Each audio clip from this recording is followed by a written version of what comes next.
하나님 아버지, 저희들 말씀 앞에 섰사오니 우리의 귀를 활짝 열어주셔서 학자처럼 잘 깨닫게 해주시옵시고 들려진 말씀을 통해서 순종하며 우리의 삶이 행복자로 더욱더 변화되게 해 주옵소서. 아멘. 예수님 이름 받들어 기도하옵나이다. 아멘. 아멘. 할렐루야. 아멘. 우리 좌우 인사합시다. 반갑습니다. 축하합니다. 지난 이틀간 우리 아동부 여름성경학교 위에서 잘 준비해 주시고 헌신하신 우리 교사들과 또 옆에서 서포트해 주신 우리 권사님, 집사님 너무나 수고하셨습니다. 감사합니다. 우리 한번 수고하신 분들 위해서 박수 한번 합시다. 내일부터 또 중고등부 수련회가 있고 또 청년부 수련회가 있습니다. 위에서 계속 기도 아끼지 않기를 바랍니다. 우리나라 격언 가운데 길이 아닌 곳은 가지를 말아라 하는 말이 있습니다. 세상에는 다 길이 있습니다. 우리가 하늘로 날아다니는 비행기 아무 곳에나 날아다니는 것 같지만 다 하늘에도 길이 있어서 그 길로만 비행기가 날아갑니다. 바다도 넓어서 아무 데나 가면 좋겠다 그러지만은 바다도 큰 배가 가는 곳에는 다 해로 항로가 있습니다. 그 길로만 갑니다. 우리 인생도 마찬가지입니다. 원하는 결과는 바른 길로만 갈 때 온다는 것을 알아야 됩니다. 우리 인간의 행복도 마찬가지입니다. 행복의 길로 걸어갈 때 행복이 오는 것입니다. 그 길로 안 가면 다 불행한 길인 것입니다.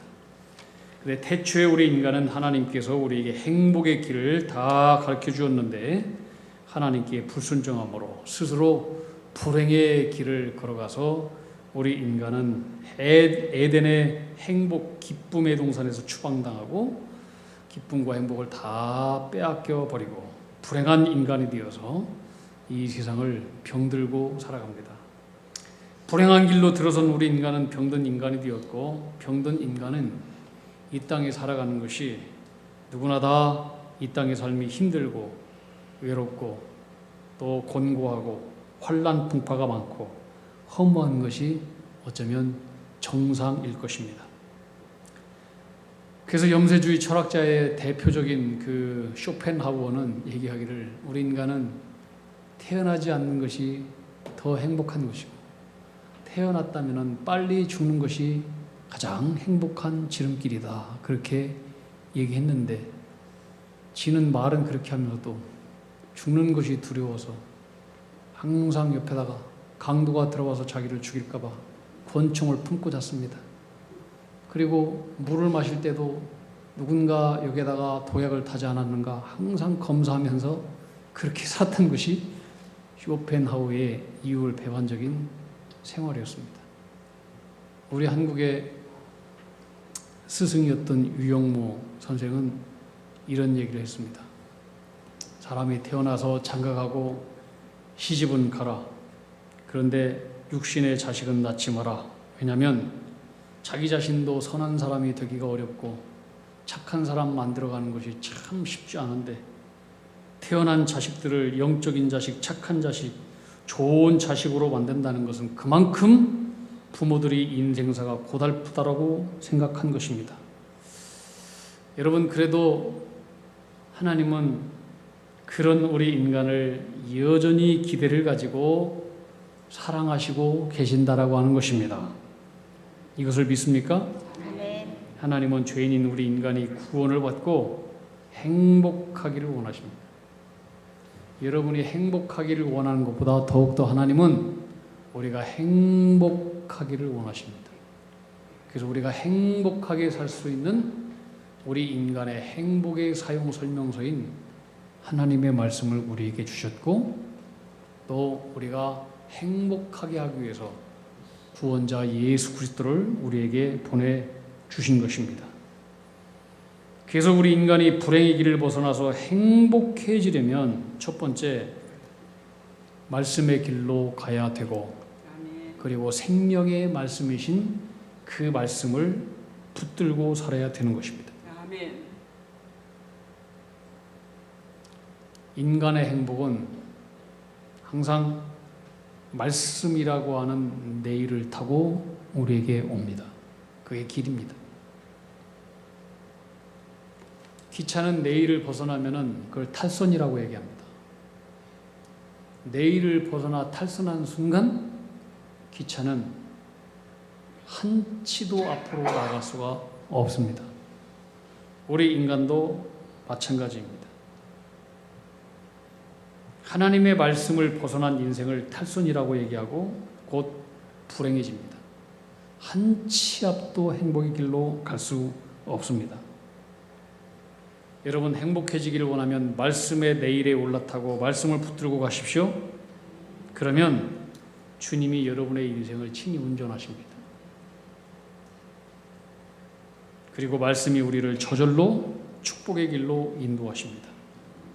우리가 아둥바둥하지 않아도 행복해지려고 노력하고 별짓하지 않아도 말씀을 붙들고 살아가면은 우리는 행복에 질주하는 인생이 다 될 수 있습니다. 아멘. 두 번째로 보다 행복해지려면 행복의 길이신 주님께 우리의 모든 것을 다 맡기고 살아야 됩니다. 할렐루야. 아멘. 여러분 우리는 내 인생의 길을 한 치 앞도 알 수가 없습니다. 여러분 내일 일을 알아요? 우리는 산 너머 무엇이 있는지 아무것도 모릅니다. 저 강을 넘으면 뭐가 있는지 아무것도 모릅니다. 저 넓은 바다 넘어서 뭐가 있을지 아무것도 못 봅니다. 드넓은 광야, 끝없는 광야 저 너머에 뭐가 있는지 우리는 아무것도 모릅니다. 아무것도 모르는 인생을 우리는 살고 있는 것입니다. 내일 일, 무슨 일이 벌어질지 아무것도 모릅니다. 근데 세상을 창조하신 우리 하나님은 어디에 길이 있는지 다 훤히 알고 계십니다. 그러므로 길 되신 주님을 온전히 믿고 주님께 맡기고 살면 보다 자유하고 보다 행복한 삶을 살 수 있게 되는 것입니다. 여러분이 계란을 부으면 계란은 썩어버립니다. 생명이 나오지 않습니다. 근데 닭이 계란을 품으면 22일 지나면 삐약삐약 생명의 소리가 나고 병아리가 태어납니다. 여러분이 여러분의 인생의 문제를 품으면 그 문제들은 다 썩어버립니다. 골아버립니다. 그리고 냄새나는 것이 됩니다. 그러나 문제를 내가 품지 않고 하나님께 맡기면 거기에서 생명의 길이 열리게 되는 것입니다.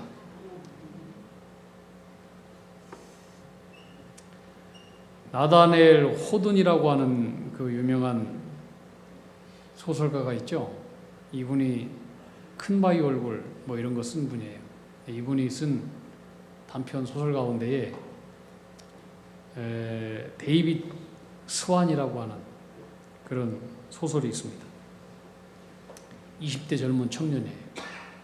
데이빗 스완이 어느 날 길을 가다가 피곤하고 지쳐서 나무 그늘 밑에 낮잠을 잤습니다. 근데 어느 노 부부가 마차를 타고 그 길을 지나가다가 부부 중에 아내가 남편한테 얘기합니다. 여보, 저기 숲속에서 잠자고 있는 청년, 꼭 얼마 전에 죽은 우리 아들 같은 애, 저 아들을 우리 아들로 양자 삼으면 어떨까? 아주 부유한 노부부였는데 그 순간 갑자기 마부가 소리를 지르는 바람에 말이 깜짝 놀래가지고 막 쏜살같이 청년 앞을 떠나버렸습니다. 결국에는 청년한테 양자 삼을 기회도 놓쳐버립니다. 잠시 후에 또 이 데이빗 스완이 잠을 자고 있는데 어떤 그 동네의 가장 부유한 농장주 가부의 딸이 그 길을 지나가다가 숲속에서 잠자고 있는 데이빗 스완을 보고 야, 이 청년 너무나 잘생겼다. 나하고 결혼했으면 좋겠다. 내가 결혼 청혼을 해야지 하려고 하는 순간 벌들이 나타나가지고 걸음아 나살려 하고 도망가 버렸습니다. 결국 청혼도 못했습니다. 강도가 지나가다가 저 청년이 옆에 지갑을 차고 잠자고 있네. 저 청년을 죽여버려야 되겠다. 그리고 지갑을 뺏어야 되겠다. 그러는 순간 어디선가 사냥개가 나타나가지고 이 강도들을 쫓아내 버렸어요. 이 청년은 아무것도 모르고 지금 계속 잠을 자고 이제 일어났는데 그동안 무슨 일이 벌어졌는지 아무것도 모른 채 다시 자기 앞길을 걸어갑니다.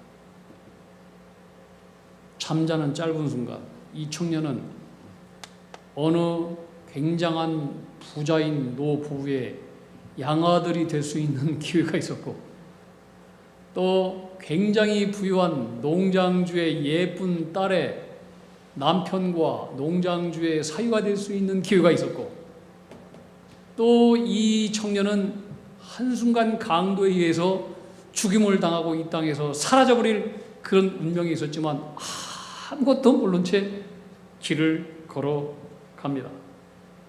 이 소설에 얘기하는 것은 우리 인간은 한치도 우리 인생의 앞길을 알지 못하고 살아간다고 하는 것입니다.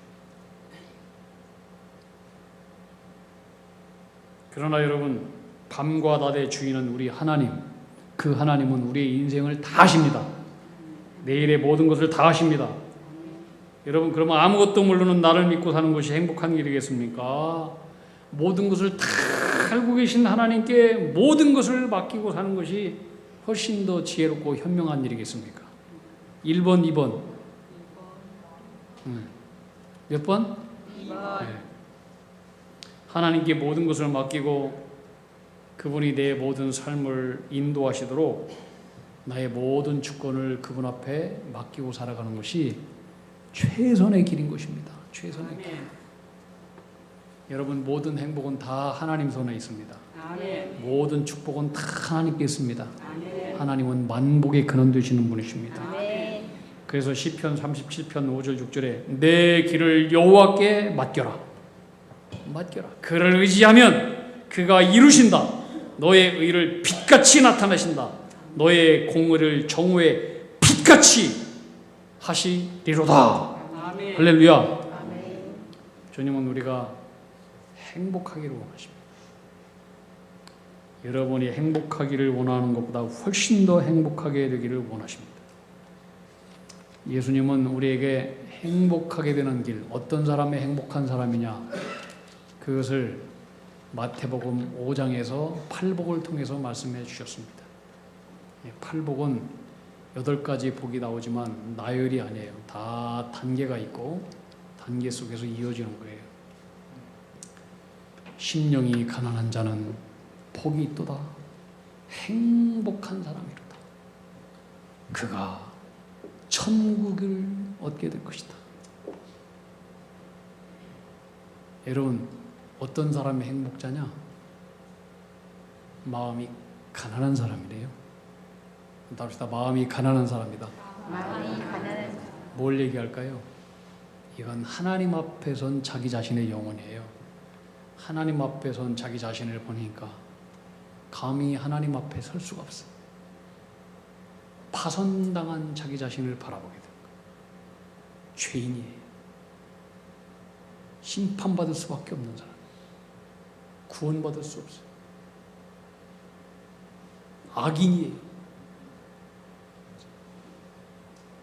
이것을 깨닫고 하나님 앞에서 심령이 가난하게 되는 거예요. 겸손하게 되는 거예요. 그리고 하나님을 붙잡아요.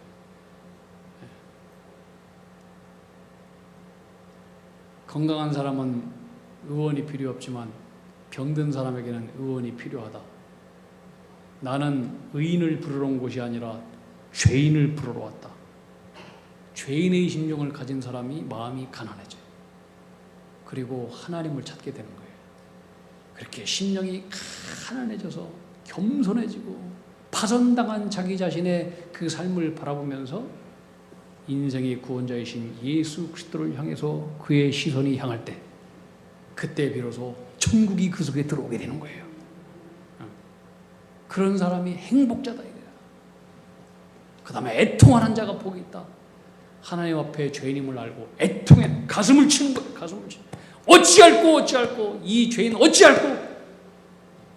그때 하나님께서 우리에게 다가와 우리를 위로해 주시는 그런 사람이 복이 있대요. 그런 사람이 복이 있대요. 그런 사람이 그 다음에 온유해져요. 하나님 앞에 선고당한 사람, 나는 죄인이요, 하나님 앞에 설 수 없는, 나는 강도요, 불안당이요, 나는 심판자요, 이렇게 선 사람이 이제는 온유해지고 겸손해지는 거예요. 자기 고집이 이제 다 사라져요. 그렇게 온유한 사람이, 여러분, 굉장히 강한 사람이 땅을 차지하고 높아질 것 같죠? 근데 성경은 반대예요. 온유한 사람, 자기의 고집으로, 자기의 생각으로, 자기의 뜻대로 자기의 삶을 컨트롤하면서 이렇게 저렇게 앞길을 해 나가는 사람이 일이 잘 되는 것이 아니라, 온유해진 사람은 하나님의 말씀으로 컨트롤된 사람이에요. 하나님의 뜻으로 컨트롤된 사람이에요. 그래서 자기 고집이 나오지 않아요. 그래서 온유한 거야. 그런 사람이 성품이 온유해지고 겸손해지니까 이런 사람이 땅을 차지한대요. 세상을 정복한대요. 주님의 말씀이에요. 그런 사람이 복이 있다는 거예요. 그리고 온유해진 사람은 드디어 그때부터 하나님의 뜻을 구하게 돼요. 의를 위해서 배고파하는 사람, 의를 찾는 사람, 이 사람이 복이 있도다. 그 사람이 하늘에 주시는 은혜로 배가 부르게 될 것이다. 또 그런 사람이 긍휼히 여기는 마음을 갖게 돼요. 그리고 마음이 청결해져요. 그리고 화평을 위해서 살아가요. 그리고 마지막에는 의를 위해서 고난당하는 그런 삶을 살아가는 거예요. 그런 사람은 기뻐하라, 기뻐하라, 기뻐하라. 이 사람이 행복자다, 행복자다, 행복자다. 그 행복의 길로 가라고 주님은 우리에게 말씀해 주셨어요. 근데 예수님께서 팔복을 얘기하면서 여기에는 어떤 세상에 대한 소유의 개념이 하나도 없어요. 뭐를 소유했기 때문에 행복하다? 이게 아니에요. 뭐냐? 여기에는 다 우리의 속사람이 변화된 거예요. 속사람. 성령 받아서 마음과 영혼의 속사람이 변화되어 복의 길로 가는 사람의 마음씨, 이 마음씨를 가진 사람을 행복자라고 얘기했어요. 행복자. 여러분 행복하기를 원하십니까? 성령 받아서 속사람이 변화되고 성경이 말씀하시는 그 복의 길로만 가십시오. 길이 아니면 가지 말고 그 길로만 가십시오. 행복에는 반드시 행복의 길이 있습니다.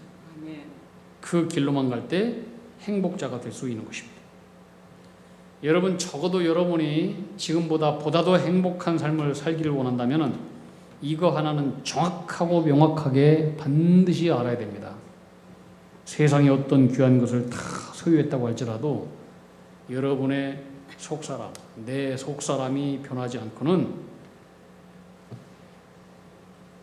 다시 말하면 복의 길로 가는 복의 마음이 되지 않고는 인간은 결코 행복할 수 없습니다.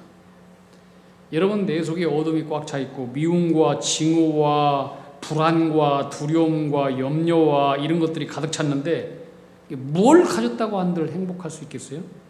높은 지위를 가졌다고 한들 행복할 수 있겠어요? 뭘 가졌어도 내 마음이 살인으로 충만하고 시궁창과 같고 악이 가득하고 근심과 염려와 두려움과 부정적이고 회색빛 같은 마음이 충만한데 어떻게 그 인간이 뭘 가졌다고 행복할 수 있겠습니까? 어두운 생각을 가지면 그 자체가 불행인데 그 어둠의 생각은 내 속에 또 계속해서 온갖 어둠을 자꾸 자석처럼 불러들이는 거예요. 그래서 그 사람은 계속해서 어둠의 길로 나아갑니다. 사람은 심는 대로 거둡니다.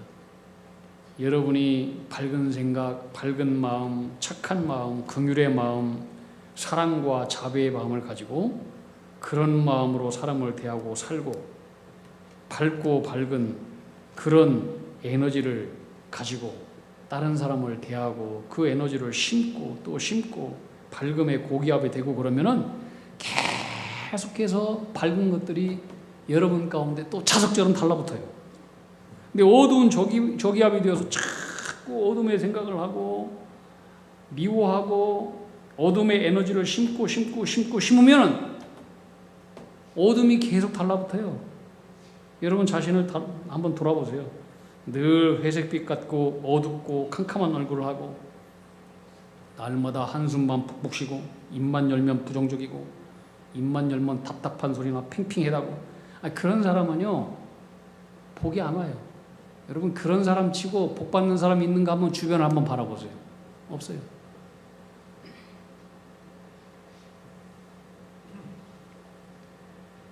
복도 떠나고 사람도 다 떠나요.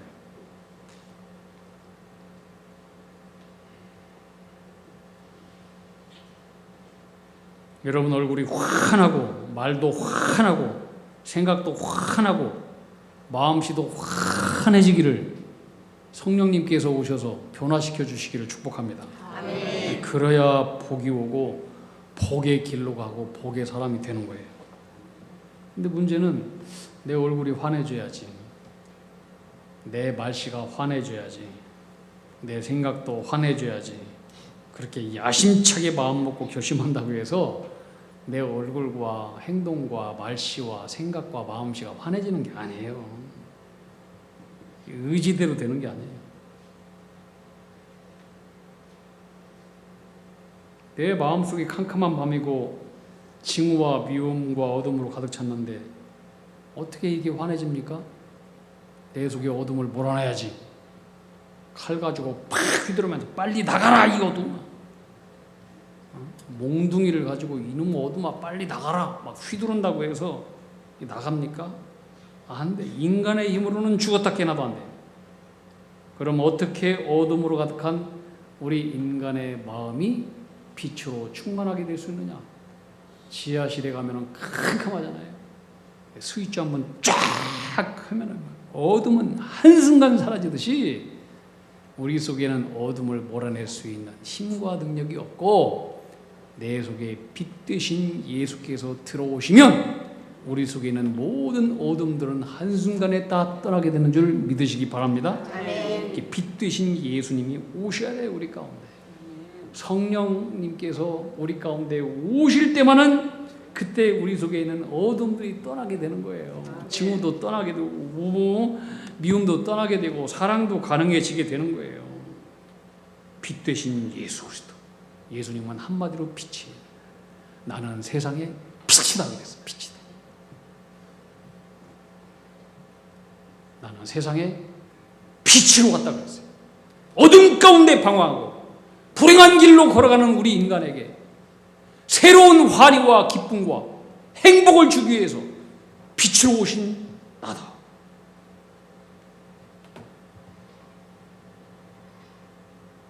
예수님은 이 땅에 빛으로 오셨어요. 밤은 뭘 얘기하느냐? 빛이 없는 것을 밤이라고 얘기해요. 빛 되신 예수의 영, 성령을 받지 않으면 우리 인간은 누구나 무엇을 가졌어도 다 캄캄한 밤이에요. 그래서 온갖 어둠들, 부정들, 미움들, 비난함, 불행, 걱정, 근심, 두려움, 원망, 증오심, 우울, 불안, 짜증, 분노, 증오심 이런 것들이 막 자동적으로 따라와요. 자동적으로. 가만히 있어도 그런 것들이 충만해져요. 빛이 없으면. 어둠이 있는 한 우리 인간은 절대로 행복할 수 없습니다. 어둠은 계속해서 어둠을 초청합니다. 우리를 불행으로 인도합니다. 그러므로 행복하기 위해서는 우리가 생명 걸고 마음 활짝 여시고 빛 되신 예수 그리스도를 매순간 초청해야 됩니다. 아멘. 빛 되신 예수여, 인류를 구하러 오신 예수여, 행복을 주러 오신 예수여, 내게 오십시오. 항상 마음을 활짝 열고 빛 대신 예수 그리스도를 매순간 매순간 초청해야 돼요. 그렇게 초청하셔서 여러분의 마음속에 빛이 충만하게 되기를 축복합니다. 아멘. 지구촌에는 사람들이 먹고 살기 위해서 열심히 일하는 수많은 직업들이 있는데 직업 중에서도 가장 힘들고 어려운 것이 탄광촌이래. 탄광촌. 석탄을 캐는 직업이 제일 힘들대요. 뭐 탄광촌에서 일하는 사람 봤더니 뭐 수백 미터 들어가더만요. 수백 미터. 캄캄한 곳에서 여기다가 빛 하나 딱 하고 그 석탄 그 분진 들어온 새카만 석탄가루를 마시면서 거기서 하루 종일 일을 하고 거기서 점심밥도 먹고 그러더만요. 그러니까 석탄 캐는 일을 하는 사람은 폐병도 제일 많이 오고 또 위험성도 제일 크고 그래서 탄광촌에서 일하는 사람을 가리켜서 막장 인생 그렇게 부르더라고요. 막장 인생. 막장 인생이라고 하면 뭘 얘기해요? 끄트머리에 놓인 더 이상 갈 곳 없는 막다른 곳에 선 사람, 이것을 막장 인생이라고 그러잖아요. 근데 여러분 석탄촌보다 더욱더 막장인 힘든 데가 있습니다. 감옥입니다. 사도 바울은 오늘 2000년 전의 감옥은 지금의 감옥보다도 훨씬 더 어려운 곳입니다. 바위를 판 그 감옥 속에 들어가서 오늘 사도 바울이 외치는 이야기, 다른 게 아니에요.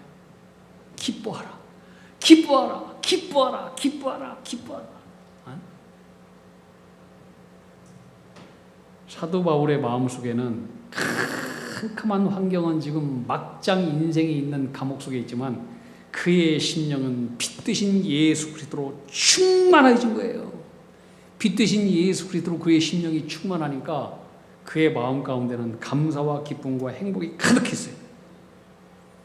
여러분, 이 땅에서는 아무리 잘 먹고 잘 입고 잘 살아도 다 지나가는 것이고 다 잠시뿐인 세상입니다.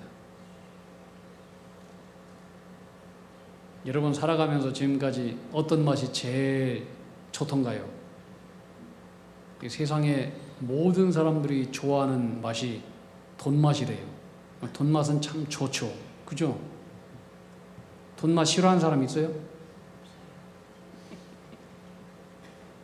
예수님도 우리 인간이 돈맛을 제일 좋아하니까 너희는 재물과 하나님을 두 주인으로 섬길 수 없다 그랬어요. 근데 돈맛에 취하면은 사람이 몹쓸 인간이 된대요. 제가 우리 한국에서 10번째 세금을 많이 내는 분의 책을 읽었는데 돈맛을 알다 보니까 사람이 완전히 못 쓰게 돼서 그것을 자기 깨달았대요. 그리고 그걸 싹 버려버렸대요. 다 기부해버리든지 이제 앞으로 내가 돈 때문에 살아가는 인생이 되지 않겠다. 작정이 돼. 이제 정말 대단한 사람이죠. 그 사람은 돈을 많이 가져봤으니까 그런지 모르겠지만 세상에 대부분의 사람들은 다 돈맛에 중독이 돼 있어요. 어떤 사람들은 음식맛에 중독된 사람도 있어요. 그래서 좋은 맛있는 음식을 따라서 전국에 순례하는 사람도 있어요. 어떤 사람들은 참 여행도 참 맛있는 거죠. 어떤 사람들은 술맛에 걸려가지고 술 중독, 아침에 일어나도 술, 저녁에도 술. 어떤 사람은 담배. 이야, 참 깨끗하고 좋은 공기. 이 사람은 담배 피기 위해서 그 바깥에 막 소나비가 하늘에서 쏟아 붓는데도 나와서 담배 피더만. 이 중독에 걸리면 참 이게 쉬운 게 아닌 것 같아요. 저는 잘 모르겠는데 그 바둑에도 이게 중독성이지. 중독. 바둑을 좋아하는 분은 막 계속해서 꿈속에서도 막 바둑이 막 아다리 막 그게 생각난다. 여기서 설교하는 도중에도 어느 목사님이 바둑을 좋아하다가 설교하는 순간에도 여기서 바둑 아래 막 돌아간다는 거야. 말은 설교가 나오는데 이제 예배를 다 마치는 순간 축도를 하는데 예수님의 이름으로 기도합니다. 아멘 해야 되는데 아다리 그랬대요. 뭐 실제인지 어쩐지 모르겠죠. 여러분, 우리의 생각을 지금 뭐가 하루 종일 지배하고 있습니까? 그것이 여러분이 중독된 거예요. 여러분의 주인이에요. 여러분을 끌고 나가는 그 힘이에요. 사람이 뭔가 중독에 걸리잖아요. 그럼 그것에 붙들려서 스스로를 통제하지 못하고 인생에 끌려다니고 망치게 됩니다. 우리 아이들이 참, 아이들 초등학생들도 마찬가지고 중학생들, 고등학생들, 대학생도 마찬가지인데 요새는 다 스마트폰에 중독이 다 돼 있어요. 그래서 우리 초등학생 아이들도 보면은 이렇게 교회에 와가지고 항상 3층 성가대 저쪽 끝자리에 이렇게 애들이 모여 있어. 왜 거기에 모여 있는가 이상하다. 봤더니 거기에 와이파이가 있더만. 그래서 거기 터지는 곳에 모여가지고 뭐하냐? 거기서 항상 게임하고 있어. 게임. 내가 가면은 목사님 안녕하세요 하고 바로 봐. 이야 이거 안 되겠대. 그 길거리 지나면서도 휴대폰 들고 예배당에서도 그래. 예배당에 휴대폰 보고 목사님 안녕하세요. 휴대폰 안녕하세요. 그래서 지명이가 그래. 지명이. 지명이 엄마 어디 있어? 그래서 지명아 그거 내려 일로 와. 안아주고 집사님, 장로님, 권사님 보면은 휴대폰 보는 게 아니고 먼저 인사해야 돼. 네. 지금 어떻게 하는지 모르겠어. 항상 그렇게 하세요, 여러분들. 휴대폰 보는 아이들 그거 내려놓게 하시고 꼭 껴안고 그럴 필요가 있어요. 초등학교 다니는 아이가 계속 게임만 하니까 엄마가 뭐라고 잔소리한 것 같아. 이제 초등학교에서 시를 썼는데 제목이 중독이었던 제목이었는 거예요. 제목이 중독. 초등학교 아이가 시를 썼어요. 제가 이 시를 보고 얼마나 웃었는지 몰라요. 한번 들어보세요.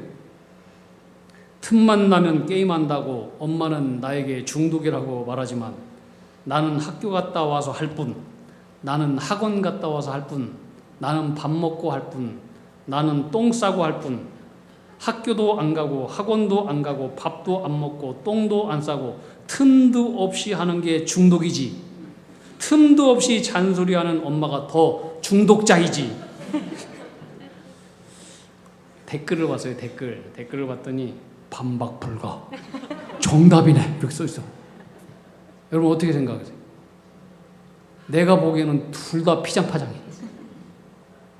어린아이든 부모님이든 어른이든 뭔가에 붙들려서 하루 종일 살아가. 어떤 사람은 걱정과 근심, 쓸데없는 걱정 근심. 애들은 휴대폰 게임